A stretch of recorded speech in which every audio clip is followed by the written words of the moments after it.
लगातार बिगड़ता जलवायु संकट गेहूं की फसलों के लिए खतरा बनता जा रहा है। इस साल चीन और इंग्लैंड सूखा, अत्यधिक तापमान और घटते जल संसाधनों से जूझ रहे हैं।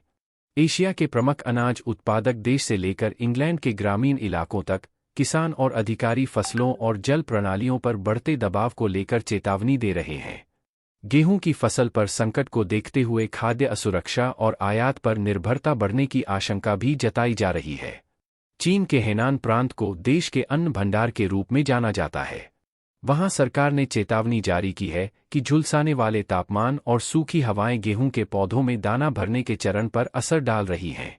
मौसम पूर्वानुमान के अनुसार 11 से 13 मई के बीच तापमान 35 डिग्री सेल्सियस से ऊपर रहेगा, खासकर अन्यांग, पुयांग और झेंगझोउ जैसे क्षेत्रों में। यह समय फसल की उपज और गुणवत्ता निर्धारित करने के लिए अत्यंत महत्वपूर्ण होता है।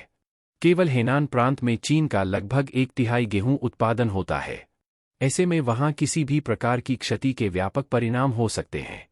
देश के जल संसाधन मंत्री ने भी हाल में उत्तर चीन के गेहूं उत्पादन क्षेत्र में लगातार बिगड़ते सूखे की स्थिति को लेकर चिंता जताई है। उपग्रह और मौसम संबंधी आंकड़ों से पता चलता है कि हेबेई, आनहुई और जियांगसू जैसे प्रमुख उत्पादन क्षेत्रों में 3 महीने से बारिश की भारी कमी है।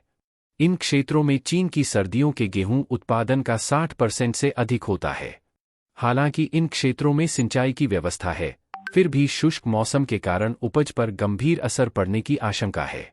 यदि फसल खराब होती है तो चीन गेहूं का अधिक मात्रा में आयात कर सकता है। चीन पहले ही 2022 और 2023 में दुनिया का सबसे बड़ा गेहूं आयातक रहा है। इंग्लैंड में भी किसान पहले फसल खराब होने की आशंका से जूझ रहे हैं।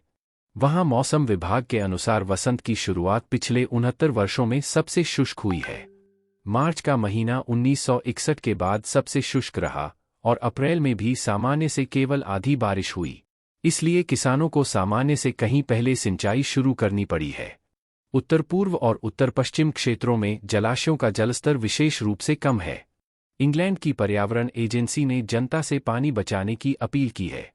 तैयारियों का आकलन करने के लिए हुई बैठक में नेशनल ड्रॉट ग्रुप ने काफी निराशाजनक तस्वीर पेश की है। उसका कहना है कि संकट से निपटने की कोई तैयारी नहीं है और सभी बारिश से उम्मीदें लगाए बैठे हैं। जानकारों ने मौजूदा हालात की तुलना 2022 से की है। उस साल भी इंग्लैंड के विशेष रूप से दक्षिण पूर्व क्षेत्र में जल संकट उत्पन्न हुआ था और बड़े पैमाने पर फसलें नष्ट हुई थीं। जलाशयों का जलस्तर इस समय 2022 की तुलना में भी कम है। वर्तमान में देश भर में जलस्तर औसतन 84% पर है, जबकि पिछले वर्ष इसी समय यह 90% था। उत्तरी इंग्लैंड विशेष रूप से संवेदनशील है, जहां कुछ जल कंपनियां निर्धारित समय से कई महीने पहले नदियों से जल ले रही हैं। ऐसे में उम्मीद जताई जा रही है कि आने वाले समय में गेहूं की फसल को लेकर संकट गहरा सकता है। Bureau report, market times TV.